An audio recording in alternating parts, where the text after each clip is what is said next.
Seth University. I'm your host, Dr. Seth Davis.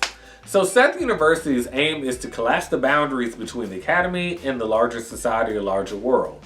By focusing on Black queer life, we're aiming to promote critical dialogue and liberation.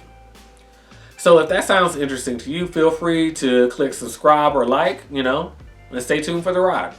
On today's episode of Seth University, I'm going over my book picks for summer 2023. So, as some of you may know, typically summer is the time that us professors take a little break from teaching. Now, for me, I'm not taking a break at all. I'm still having to teach summer school. I taught 2 classes first semester, summer 1, and I'm teaching 1 class, summer 2. So, I'm getting a little bit of a break somewhat, but no, again, I got real financial goals. So with that being said, I'm teaching all summer and I'll be back in August for fall. But just because I'm teaching this summer does not mean that I have not carved out a little bit of time just to do some reading. So in this video, I want to talk about the 3 books that I'm reading this summer that I'm going into. So I may do a follow-up video to talk about what I eventually thought about the video, or I may do a follow-up video to say what I actually thought about. No, I won't. Okay. All right. So the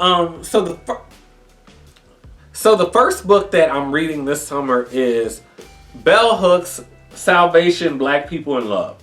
So first and foremost, rest in peace, Bell Hooks. Bell Hooks died, I want to say, about 2 or 3 years ago around the Christmas holiday. Bell Hooks was one of my biggest inspirations as authors and writers. So I definitely want to say rest in peace to her. One of my favorite books is her book. What is it called? One of my favorite Bell Hooks books is All About Love. Definitely one. I've read it a couple of times. I find myself going back to it. It's the one book that I found myself buying for other people. So again, if you haven't read All About Love by Bell Hooks, I definitely recommend it. Now, the book that I'm working on this summer is, again, Bell Hooks' Salvation: Black People in Love. So what she's talking about is essentially Black folks' relationships with love, relationships with each other in this book. I haven't done much with it, but I figured it was the next step. Once I finished with what's the book I'm trying to say? Once I finished with All About Love, it felt like the next thing. Let me read a little back to you. Okay, it says, acclaimed visionary and intellectual Bell Hooks began her exploration the meaning of love in American culture with the best-selling All About Love: New Visions.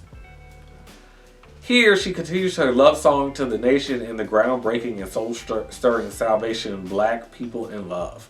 Whether talking about the legacy of slavery, relationships, and marriage in Black life, the prose and poetry of our most revered artists and leaders, the liberation movements of the 1950s, 60s, and 70s, or hip-hop and gangster rap culture, Hooks lets us know what's love got to do with it. Salvation is work that helps us heal and shows us how to create beloved American communities. Okay, so like I said, really I'm looking into this because I already read All About Love and really liked it.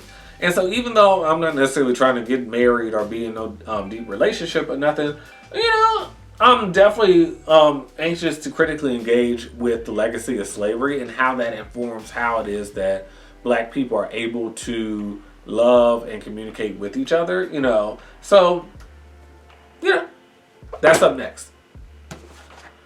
Okay, another book that I'm looking at, which is definitely a thinner book, which I should have read on my last trip, just being on the plane, but child, I'd be knocked the fuck out. Anyway, so with that being said, this book is written by the legendary Angela Davis for short. Our Prison's Obsolete. I've been wanting to read this for a long time. For those of us that do social justice and nonviolence work, the idea of prison abolition, or the theory of prison abolition, has been circulating through those spaces for quite some time. And I'm one of those people that definitely have always known something was wrong with the criminal justice system. That always felt, not always felt, that always knew that there was a disproportionate amount of black people, not a funny matter, a disproportionate amount of black people that were in prison, especially compared to the larger society, especially compared to the number of people that we have in society. And so, with that being said, that was always an issue.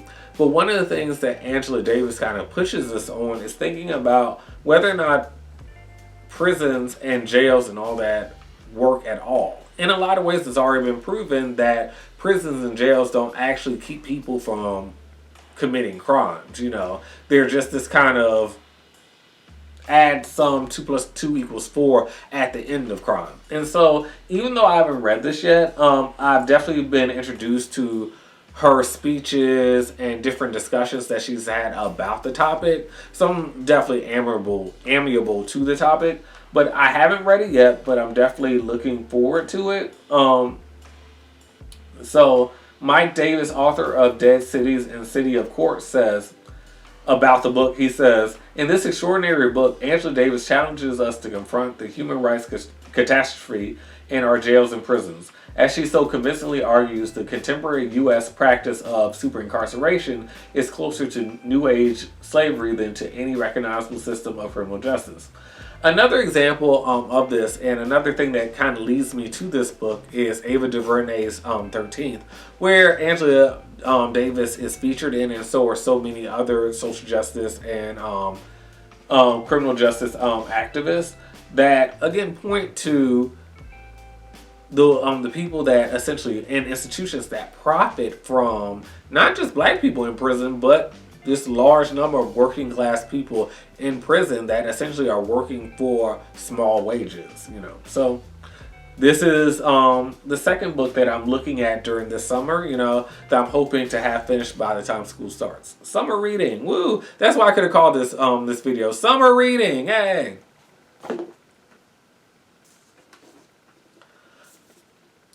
This last book is called Bad Gays. Bad Gays. I can't really go into it because I think it's a copyright thing on YouTube. But anyway, Bad Gays is a book that I've been interested in. That actually started off as a podcast by Hugh Lemmey and Ben Miller, where they basically highlighted queer people throughout history that essentially weren't good, that weren't like the activists, like the Harvey Milks, or that weren't activists like, the Sylvesters and people like that. They really used their celebrity or used their circumstance in order to raise awareness to queer issues and essentially make life better for queer people. No, instead, this book focuses on the people that basically ain't shit, that were just happened to be gay and weren't interested in making life better for anyone. And I think it's important to focus on all the above, like not just the famous heroic queer people, but focus on other queer people, because again, that's a better scope of the community, because actually most queer people ain't at marches. Most queer people ain't trying to raise awareness about a damn thing, but that's a different conversation. So let's see what Olivia Lang has to say, author of Everyone, has to say about this book. She says, why must liberatory history be populated by heroes? And what if it isn't? Hugh Lemmey and Ben Miller confront the shadowy side of queer history, a seamy underworld populated by evil twinks and psychopathic villains. Delectable gossip aside, this revelatory book is really an account of toxic power relations, always with an eye to a better, stranger, wilder future. Well, let's actually let's read a little bit from the inside jacket. It says, "We all remember Oscar Wilde, but who speaks of, is it Bosie or Boosie? I ain't talking about Lil Boosie. Is it Bosie? I'll find out how to pronounce that later. I may come back to it. What about those bad gays whose unexemplary lives reveal more than we might expect? Many popular histories seek to establish homosexual heroes, pioneers, and martyrs, but Hugh Lemmey and Ben Miller argue the past is filled with queer people whose sexualities and dastardly deeds have been overlooked despite their being informative and instructive. I agree with that. I agree with that. Now, I'm not going to say how fun it is going to be to read this, but point. Now don't get it twisted. I consider myself one of the good gays that lives their lives to make the world better. Hell, even the point of this YouTube channel is to collapse the boundaries between the academy, and we're focusing on Black queer life in order to promote liberation and critical dialogue, all those good things. But I think shit can be learned from all different types of people.